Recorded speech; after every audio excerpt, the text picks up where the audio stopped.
عقوبة دونجا وليه طلعت دلوقتي قبل مباراة القمة بأسبوعين، ومين بيدير مين بيدير لجنة التظلمات من خارج اتحاد الكورة. السلام عليكم ورحمة الله وبركاته حبايب عمرو الأهلاوي في كل مكان. حلقة ساخنة وأخبار مهمة. قبل ما نبدأ حلقتنا ما تنسوش الشير والاشتراك واللايك الجميل بتاعكم دعما لأخوكم عمرو الأهلاوي. ليه عقوبة دونجا طلعت قبل مباراة القمة في الدوري قبلها بأسبوعين، مع إن الحدث برضو بقاله أزيد من شهر؟ ليه العقوبات بتتأخر في طلوعها؟ نفس الجدل اللي حصل في كهرباء، إذا كان الحدث أو كهرباء صح أو غلط. برضو فعل كهرباء من 3 شهور قبل طلوع القرار، 3 شهور القرار طلع، برضو قبل ما بدأ مباراة القمة في السوبر المصري. ايه اسباب طلوع القرار في الوقت ده وتوقيت القرار في الوقت ده؟ دي قبلها باسبوعين ودي قبلها باسبوعين، وعلى اثر القرار نفس الموقف بيتكرر تاني كلا كت لتاني مرة. سمعنا اخبار متداولة ان الزمالك بيفكر بانسحابه من مباراة القمة في الدوري. اسئلة بتدور والواحد مش لاقي لها حل. سؤال لاتحاد الكورة: مين اللي بيدير لجنة التظلمات من خارج اتحاد الكورة؟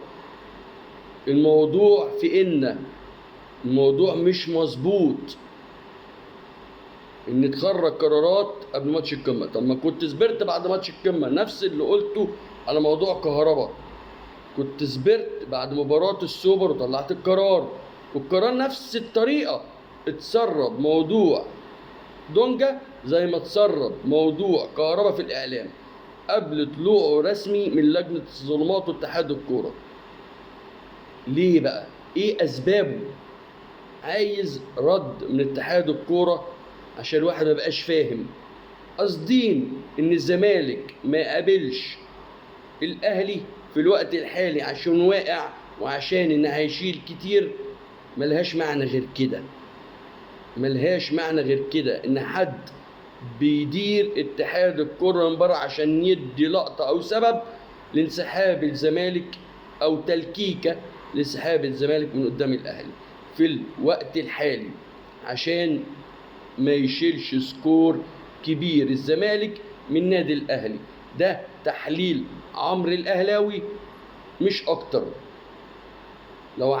لو في حاجة تاني حد يقول، لكن هي ملهاش معنى تاني. ليه بتأخروا القرارات ما دام انتوا صح؟ اذا كان فعل دونجا خطأ وفعل فاضح زي ما اتعمل، وزي ما بتقولوا كهرباء فعل فاضح وزي ما اتعمل، ليه القرار ما بيطلعش في وقتها او على الاقل بعدها باسبوع 10 ايام؟ ليه القرارات بتطول المدة دي كلها وتطلع في وقت غريب جدا؟ ده اللي مش مفهوم. الا تحليلي انا ان هو تلكيكة ان الزمالك ما يقابلش النادي الاهلي. طيب ايه بقى كاتحاد الكورة هتجيبوا لنا مين مكان الزمالك لو انسحب والقرار طلع صحيح؟ هتجيبوا لنا مين مكانه وتسكنوا مين في الماتش ده؟ هتجيبوا لنا حرس الحدود اللي في اخر الدوري المفروض هنقابله، ولا هتجيبوا لنا مين في الدوري المصري؟ ولا هتروح تستأذنوا بيراميدز برضه؟ قرار مش مفهوم نهائي بسبب التباطؤ في خروج القرار.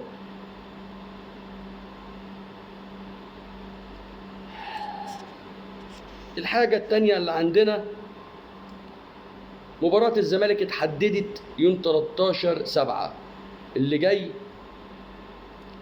وانا عندي ان هو الصراحة فالخير ان الاهلي تعادل مع فيوتشر، لان ممكن ده لو جه الزمالك يعني ان هيبقى ليه مذاق خاص الدوري لما ناخده ونحتفل بيه في مباراة الزمالك. انا من وجهة نظري احتفال طعمه احلى واطعم ما نحتفل بيه في ماتش الاتحاد. طبعا ان شاء الله نكسب مباراه الاسماعيلي بكره باذن الله ونكسب الاتحاد، يبقى تعالى يا زمالك، ويبقى الزمالك بوابه الدوري للنادي الاهلي. فالحمد لله التعادل مش وحش، وان شاء الله الدوري قريبا عاجلا ان شاء الله هيبقى موجود في النادي الاهلي. اتحددت من 13/7 واتحددت بحكام مصريين. ناس بعتت لي في تعليقات على الصفحه بوابه الاهلي اني ليه بتحكيم مصري. القرار ده متاخد من رئيس لجنه الحكام الاجنبي اللي هو بييرا، رئيس لجنه الحكام، بقاله فتره وماشيين عليه. عشان بس عايز يقول اشمعنى المباراه ديت، لا، ما بقالهم فتره لجنه الحكام واتحاد الكوره ان لقاءات القمه تبقى بحكام مصريين، مش هنجيب اجانب. لعبنا مباراه الدور الاول بحكم مصري، لعبنا مباراه السوبر اللي قبل اللي فاتت عشان انسحب منها الزمالك، مباراه السوبر بحكم مصري. فده قرار لجنه الحكام اتحاد الكوره واخدينه بقاله فتره، مش في الوقت الحالي، عشان برضو زي ما قلت لك بلاش تجنب التحكيم، وان التحكيم ده مقصوده ومش مقصوده عايزين يجاملوا الزمالك. الاهلي كبير وفوق التحكيم، ومفيش حاجه بعيده عن ربنا ولا حد اقوى من ربنا. انا بقول دايما وكلمتي المعوده، انا ما بعترفش ان الحكم ضد او مع. انا فريقي يلعب برجوله، ومفيش حاجه بعيده عن ربنا ان الاهلي لو لعب كويس عمر التحكيم ما هيوقفه. وان شاء الله تبقى مباراه الزمالك هي بوابه الدوري، نحتفل في وسط استاد القاهره في وسط جمهورنا بالدوري باذن الله في مباراه الزمالك، والعرب كلهم بيشوفوها ودول كتيره بتشوفها في العالم كله كمباراه قمه، وان شاء الله نحتفل بالدوري. عندنا في عروض سمعناها وليس صحيحة كلها على السوشيال ميديا، ان محمد عبد المنعم جاي له عرض خيالي من اتحاد جدة تعويضا لحمدي فتحي، تعويضا انا اسف لحجازي بسبب الاصابة. محمد عبد المنعم جاي له عرض ب 8 مليون دولار. كل دوت مفيش حاجة رسمي راحت للنادي الأهلي، كل دي تقارير وحاجات بنسمعها على السوشيال ميديا، وانا بقول لكم مفيش حاجة رسمي دخلت النادي الأهلي. زي برضو نفس الكلام على الشناوي، جاله عرض من النصر السعودي، كله كلام، بس اختلاف من محمد عبد المنعم. الأهلي متمسك بمحمد عبد المنعم ان يبقى موجود في النادي الأهلي الفترة اللي جاية، ويبقى مشارك في البطولات اللي جايه اللي داخل فيها النادي الاهلي. اما الشناوي وده اللي اتقال من اداره الكوره، الشناوي لو جه عرض رسمي من النصر السعودي لمجلس الاداره هيوافقوا عليه كاعاره لمده سنه ارضاء لمجهودات محمد الشناوي مما قدمه للنادي الاهلي خلال السنين اللي فاتت دي كلها. لكن محمد عبد المنعم مختلف، الاداره متمسكه بيه، محمد عبد المنعم متمسك بالاهلي. بس لو العرض فعلا جاي هيبقى مغري وهيتم التفكير فيه لو العرض اتقدم رسمي للنادي الاهلي. وارجع تاني واكرر لحد الان وهي حاجات على السوشيال ميديا فقط لا غير.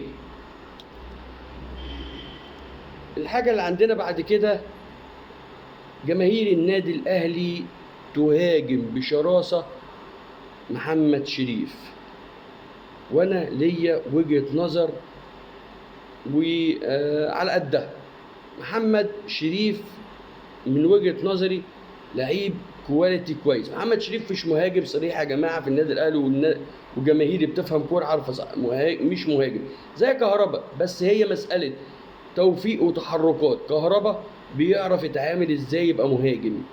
محمد شريف نفس الكلام، هو جناح واتحط كمهاجم، نجح فيها مع انبي وكان هداف الدوري مع انبي، ولما جه النادي الاهلي كان ناجح فيها. تمام كده. جاله فترات وبتحصل لاي لعيب ان بيجي له فترات عدم التوفيق. محمد شريف بيضيع اهداف كتيره. محمد شريف ما ينفعش يبقى المهاجم الاساسي للنادي زي كهربا، ما ينفعش يبقى المهاجم الاساسي للنادي الاهلي. بس ان احنا نهاجم محمد شريف بالمنظر ده وان هو يسيب النادي الاهلي، صدقوني هنخسر محمد شريف وهنرجع نقول لحد دلوقتي. هفكركم بلاعب جماهير النادي الاهلي بتتكلم عليه لحد الان وبتتمنى ان هو يرجع، وهو اسمه ازارو. ازارو نفس محمد شريف كان هداف الدوري مع النادي الاهلي وخد موسم هداف الدوري. الموسم اللي بعده كان مفيش توفيق مع ازارو، بيعمل كل حاجه في الكوره ويجي قدام الجون يضيع اسهل الاهداف. وفضلنا نهاجمه برضه وجماهير النادي الاهلي نهاجم في ازارو لحد ما مشي، ودلوقتي بنقول ده احنا خسرنا ازارو. فبعد اذنكم بلاش نهاجم اللعيبه بالمنظر ده. محمد شريف بسبب مهاجمته مستر كولر ما بقاش واثق فيه، بدليل ان المباراه اللي فاتت ضد فيوتشر نزل محمد طاهر وكان محمد شريف على الدكه، لان حس ان هو محمد شريف عايز اللي يساعده وهو مش هيقدر يساعده في الماتش ده.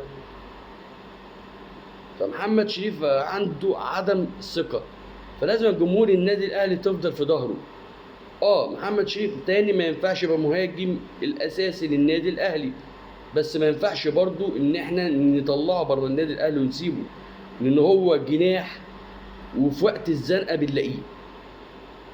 فلازم نفضل في ظهر اللعيبه. نفس الكلام كان على حسين الشحات، نفس الكلام كان على لعيبه كتير. فيا جماعه بعد اذنكم لكل جمهور النادي الاهلي تريث في القرار، ما تضغطش على اللعيبه لحد ما اللعيب يفقد ثقته في نفسه ويقول سلام عليكم انا ماشي وينجح في حته تانيه، وفي الاخر نقول يا ريت كان فضل في النادي الاهلي. محمد شريف لعيب كويس وكواليتي كويس جدا ايام ما كان في انبي وايام ما جه في الاهلي، لعيب كويس فبلاش نخسره. بعد كده عندنا مين بديل حمدي فتحي بعد ما وقع رسمي لنادي الوقرة القطري؟ مستر كولر عايز بديل لحمدي فتحي وبديل كواليتي عالي زي حمدي فتحي او احسن منه كمان. طب مين البدلاء اللي مستر كولر حطها على ترابيزه مجلس اداره الاهلي بالترتيب؟ عشان بس الكلام ده مش هتلاقوه عند حد تاني. بالترتيب: 1 وليد الكارتي، 2 امام عاشور، 3 بوبو. ده الترتيب اللي مستر كولر حطه على مجلس إدارة النادي الأهلي وعرضه على مجلس إدارة النادي الأهلي. وليد الكارتي أول اختيار لمستر كولر، لعيب تقيل ويشيل فريق ولعيب كواليتي عالي، واحنا شفناه في بيراميدز من الموسم اللي فات. ويليه امام عاشور. امام عاشور عشان بس برضو نرجع تاني، امام عاشور وقع على عقود رغبة وليس عقود نهائية، وقع على عقود رغبة ان قعدوا معاه